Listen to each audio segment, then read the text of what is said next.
प्रभु यीशु मसीह का धन्यवाद हो। प्रभु यीशु मसीह के महान और उत्तम नाम में आप सभी को आशीष मिले।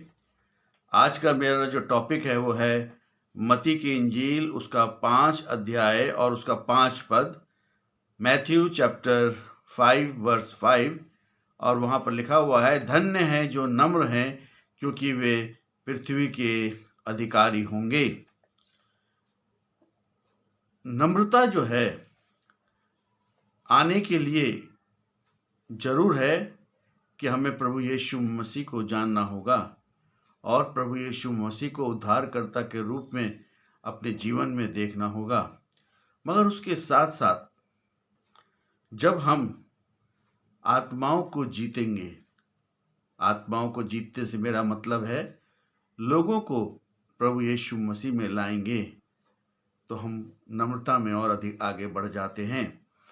जैसे एक पेड़ होता है, जब उसमें फल लगते हैं तो वो झुक जाता है, वैसे ही जब हम प्रभु यीशु मसीह के लिए लोगों को जीतते हैं तो वो फल जो हैं हमारे जीवन में लगते हैं और वो हमें नम्र बनाता है।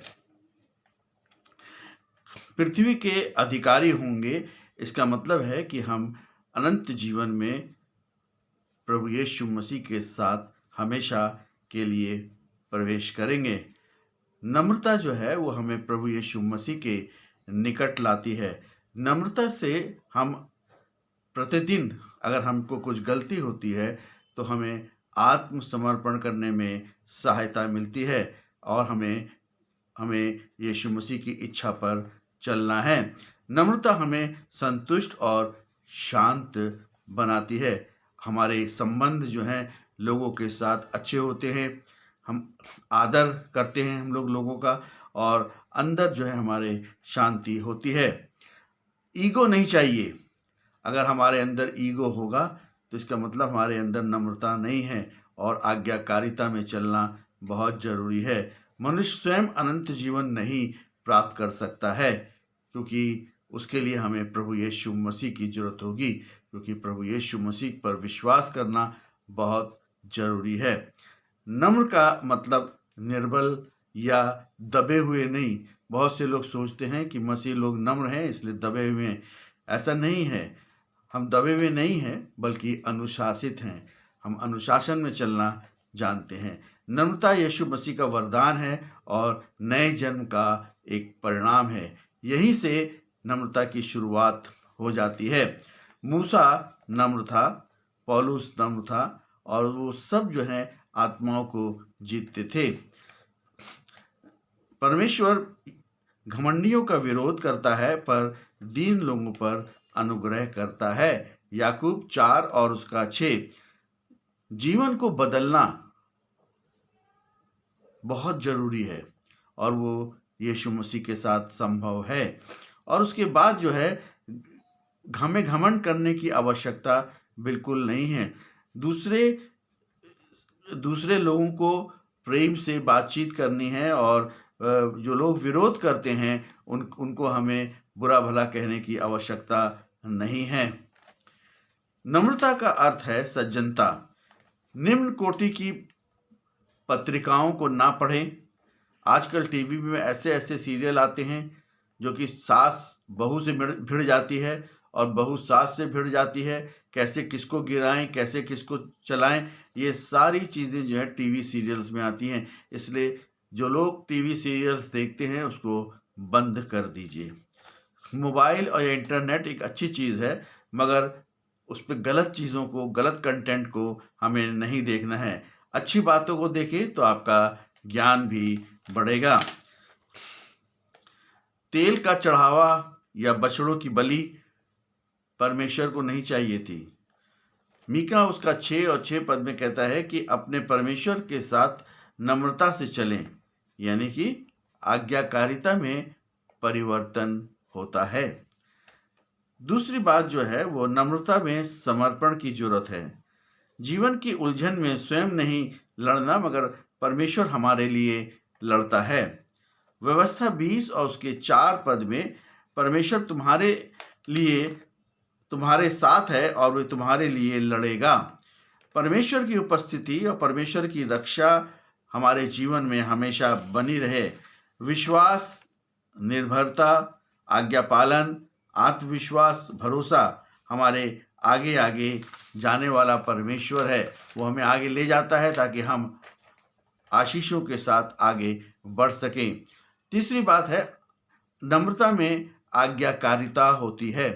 परमेश्वर का पूर्व नियंत्रण, यानी कि परमेश्वर का जो है पूरा नियंत्रण हमारे जीवन में होता है।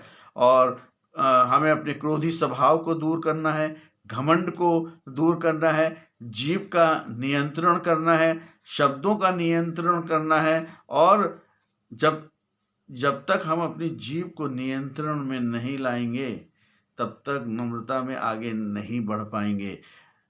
याकूब उसका 3 और उसके 10 पद में लिखा हुआ है कि जीभ का प्रयोग आशीष देने के लिए करें। चौथी बात, नम्रता में सहनशीलता है।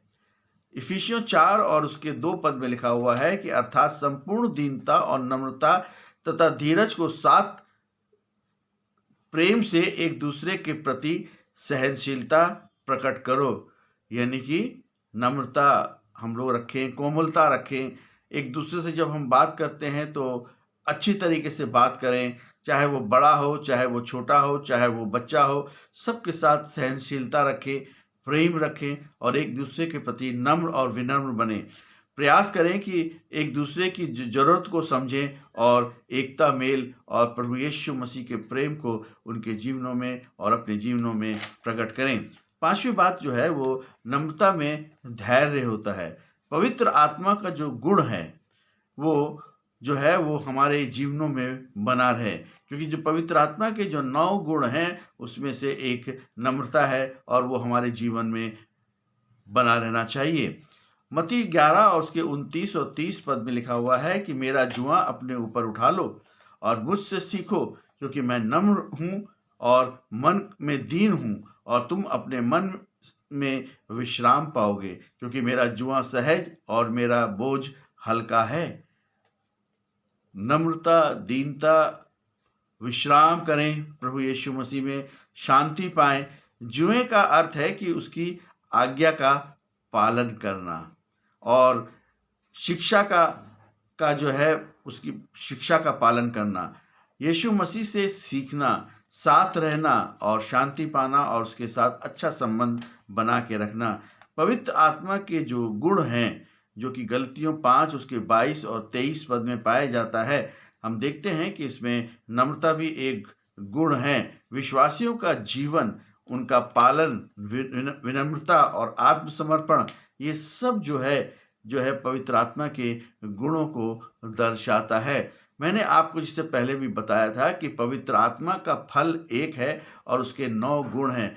गलतियों 5, 22 और 23 में जैसा लिखा हुआ है। बहुत से लोग कहते हैं कि पवित्र आत्मा के ये 9 फल हैं, मगर मैं आपको बताना चाहता हूं कि पवित्र आत्मा का फल एक है, क्योंकि वहां पे लिखा हुआ है फ्रूट ऑफ द स्पिरिट, या पवित्र आत्मा का फल, एक वचन है वहां पर। इसका मतलब पवित्र आत्मा का फल जो है वो एक है, मगर उसके गुण जो है वो 9 हैं। इसलिए परमेश्वर की उपस्थिति को अपने जीवन में देखें, उसके गुणों को अपने जीवन में देखें और प्रभु यीशु मसीह को जो है अपने जीवन में उद्धारकर्ता के रूप में देखें और प्रभु यीशु मसीह पर विश्वास करें। प्रभु यीशु मसीह पर को जो है अपने पापों की क्षमा मांगें और पापों का पश्चाताप करें और यीशु मसीह को उद्धारकर्ता के रूप में ग्रहण करें। यही सबसे बड़ी सेवा है और यही सबसे बड़ा उद्धार है और यही जो है पुनरुत्थान का की सामर्थ है और यही जो है प्रभु यीशु मसीह हमें अनंत जीवन में प्रवेश कराएगा। प्रभु यीशु मसीह का धन्यवाद हो। आमीन।